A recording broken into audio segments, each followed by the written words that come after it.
Big lion was India. What about India? People didn't expect it, but there was a lot of positive goodwill coming from this country of over 1 billion people. The credit is go to Bibi, our Prime Minister. I don't support him at all, but he make a good connection with Moody. India is Israel's biggest ally on the east, but I would like to say that India is Israel's biggest ally in the world. I know people say that United States of America tops the list, but especially after October 7th and, because of the recent war with Iran, I have seen the Indian community stand up for Israel in solidarity, in person and on social media especially. We know how social media can be cruel, especially on X, YouTube and Instagram, but a lot of the people from the Indian community have been supporting Israel, and I am so grateful. Namaskar, Shalom, and welcome. My name is Ravital Moses, aka Moses in Israel, your favorite Indian Jew, born and raised in India and now living in Israel. My goal is to bridge the gap between India and Israel, one video at a time, and today we are reviewing a video where people have been asked what they feel about India's allyship and partnership and their support towards Israel. So let's get into it. I saw a picture of a lion protecting a cub, and the cub was Israel, and the big lion was India. What about India? People didn't expect it, but there was a lot of positive goodwill coming from this country of over 1 billion people. The credit is go to Bibi. It's not surprising. All right, let's hold on for a second. Wow, this video is short, so there are going to be a lot of comments. So let's break this down. So this person says that he saw a picture of a lion protecting a cub, and the big cub was lion. The big lion was India and the cub was Israel. Let's look at this picture for a second. It is a very powerful picture showing that India supports Israel, which means India has Israel's back. I absolutely love this picture. I've never seen this picture before because I know there are a lot of interpretations of India and Israel in terms of animals. I've also seen India and Israel, and there's like a tiger and a lion, and there's two flags, and they're like, whoa, like great allyship and partnership. But this is the first of its kind that I'm seeing. I absolutely love this picture. Now there could be multiple interpretations of this image. All right, the first thing that's coming to my mind is the image could symbolize that Israel, maybe it's a small country. We all know that, all right? You can't even spot it on the map sometimes. And also the Jewish population in Israel and around the world makes 0.2% of the world population. So we are a small country and a small community, so which makes absolute sense to show it as a cub. Okay, first of all, I need you to see this, like zoom out, because sometimes we'll see that cub and lion, they're not equals. I want you to look at this in a different direction. So looking at if Israel is a cub, it means that even if Israel is small and young, we have immense strength and backing from a very big country on the east, by the way, where I belong from, and I'm very proud about that. And we have backing from India, and it's often hidden and underestimated. I have to say that India supports Israel. It's underestimated on a lot of levels, but it's finally coming to light, and we need to bring more spotlight onto this partnership, and I'm very, very happy about it. So this is my first interpretation. Also, India being one of the biggest democracies, and we also have the largest population in the world. So this picture absolutely makes sense to me. I think the second interpretation that I would look at is, it plays like an emotional picture in my head. It's portraying that, Israel being brave, because we have to, for years, there have been nations that have wanted to finish us. So, even Israel being brave and resilient, we need protection, and the fact that we have a country that can back us up and saying like, we have your back no matter what, I think this says it all. So I think this is a beautiful, interpretation of the allyship and the partnership between both countries.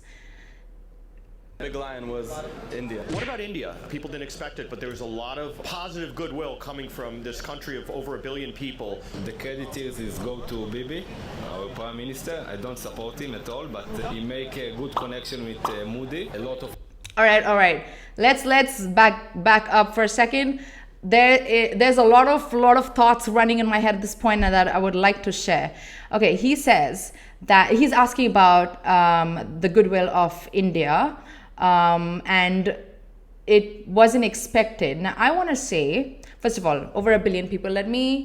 Yes, we are a population of 1.4 billion in India, and a diaspora of 33 million. That's like a lot of people on planet Earth at this point. We are a big nation, and I think it's a great support to Israel. The credit is go to Bibi. All right, first of all, who is Bibi? For people who don't know, Bibi is Benjamin Netanyahu. He's Israel's prime minister. Why do people call him Bibi? Because it's his childhood nickname, and as he rose through the ladder of military, diplomacy, and politics, that name stuck with him, and people worldwide call him Bibi or Bibi Netanyahu. So I'm just giving you context so that you know what he's talking about. And he says the credit goes to Bibi. Now, this is something that I would like to mention. I, especially as somebody who's Indian living in Israel, I want to say, yes, the credit goes to Bibi and our beloved Prime Minister of India, Mr. Narendra Modi ji. I have to say that it is the joint effort of both Bibi and Modi ji for bringing this partnership together, and of course, bringing this to the world stage. I am so proud to be an Indian person, especially in Israel, because a lot of Israelis travel to India, so they do have some experience with India and the Indian people. But the fact that both these world leaders have managed to keep that relationship, so he says if credit goes to Bibi, I would like to say that the credit goes to both Bibi and Modi ji. Our prime minister, I don't support him at all, but he make a good connection with Modi. All right. Let's hold on for a second. He says, I don't support him. Okay, I'm going to give you a little bit more context. Now, I've been born and raised in India, right? So when I came to Israel, it was the biggest culture shock for me that people have their opinions and they're out and about it. They have no filter whatsoever. They will speak their mind. I am still getting used to it, although I feel like that's the best way to be, rather than sugarcoating and idhar se baat ghumana, udhar se baat ghumana. They're just like straight to the point. So I respect what he says. He says that he doesn't support Bibi, which is, I think, his opinion, and that's fine. But he appreciates the fact that Bibi has managed to keep this relationship with another powerful country on the east, and that's what I really like about the people of Israel, is even if they dislike, they will appreciate things about stuff. You know what I'm saying? So this is something that I love and I'm still getting used to, but let's hope I get there soon. I think that we share same values. Okay, sorry, I feel like I missed a part. Let's see. Okay. To travel, make a good connection with Modi. A lot of Israelis go to travel in India. All right. We all know a lot of Israelis come to India. For people who don't know, after their big army service, which is mandatory in Israel, the time you turn 18, you have to draft to the army. It's mandatory. Doesn't matter if you're a man or a woman, you have to draft to the army. And after they finish their army service, they choose to travel the world. Some of them go to the east, some of them go to the west. A lot of them come to Asia, and they do like India, Vietnam, Thailand, Sri Lanka. They do like the Asian countries. But a lot of them, they come for a very long time. They call it the Tiul Gadol, which is like the big trip. And a lot of them end up staying in India for months, even 6 months, a year. They save all that money that they earn through the army service, and then they spend it, in India or any other country. So a lot of the Israelis come to India, and if you know, they go like mostly up north. They also go to Kerala, like down south, where it's also beautiful, but you'll find a lot of Israelis in Kasol, Pushkar, Manali. You know, they call it the Hummus Trail. Wherever they go, there's a hummus. If you ask any Israeli, they will tell you that they are doing the Hummus Trail. It's basically a trail that I am actually thinking of doing sometime in the future. But a lot of Israelis come to India for chilling and to like just relax, and then they go back to their life. Most of them, and some people end up staying, most of them come back. And actually, you would be surprised, a lot of the restaurants and shops, they have menus and cards, they're all in Hebrew, so you feel like you're in mini Israel. They call it mini Israel, especially in Kasol and Pushkar. You know, even the Indian people who own or run stores or hostels and stuff like that, they've learned Hebrew because they know their customers are Israeli. That's like, that like blows my mind, and it's amazing at the same time. Feel to see all that support from India. It's not surprising, I think. I think that we share same values. What do you think about Roger that. I'm not going to comment on this because we know this is true. the relationship between India and Israel? A lot of Indians are very supportive of Israel right now. What do you think about that? We love India.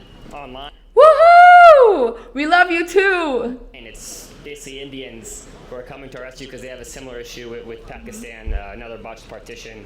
The Indians very much like understand our situation. India is definitely a big ally. I saw All right. Let's get back to that because he said some very interesting points. Yes, she loves India. I love that. Let's see. Basically Indians who are coming to our rescue because they have a similar issue with Yes. Pakistan. Right there. He hit the nail on the head. We do have a similar issue, and not just with Pakistan, but we have a lot of, let's say, India and Israel. Like, there are so many similarities, like you can't even ignore it. All right.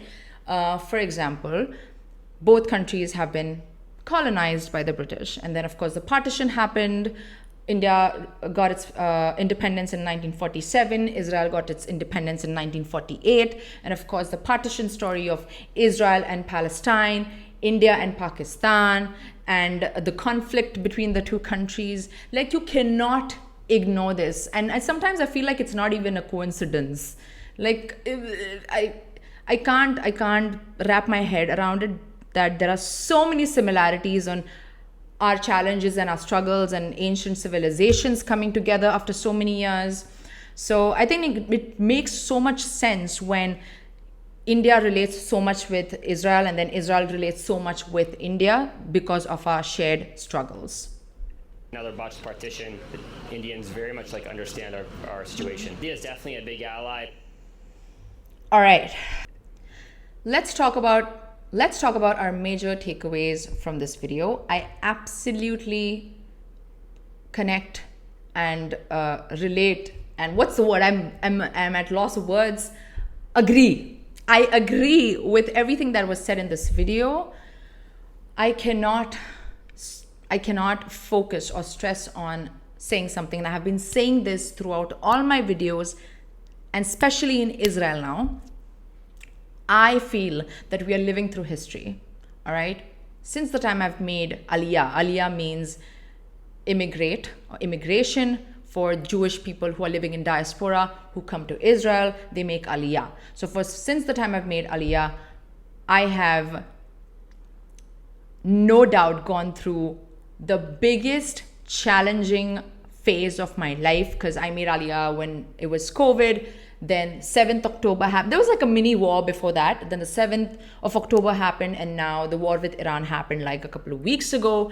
And I can't even think that I am living through history, and this will be taught in schools or like spoken about on YouTube or videos or any other platforms that will be established in the future.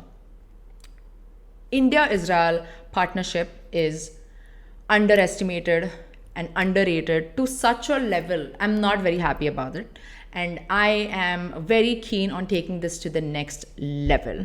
I love the fact that Israel focuses a lot on the West. I think we need that, but we have an entire country. All right. Now you're going to say that most Indians, like not all Indians, let me rephrase that. Not all Indians support Israel, and that's okay. That's, you know, you don't need everybody to like you. But we know that we have similar issues and similar challenges and similar cultures and traditions and stuff like that. Why can't we water that seed of relationship? You know what I mean, right? So I feel like we need to invest more time on the other side now. It's about time. And I know India has been doing that as well. I feel like India has been focusing on diplomacy with a lot of countries around the world, which is, I think, a great move. We need it. But I feel specifically to India and Israel, we need a little more effort. I know there's a lot of agricultural, defense, and culture partnership that goes on, but there's a lot more that can be done.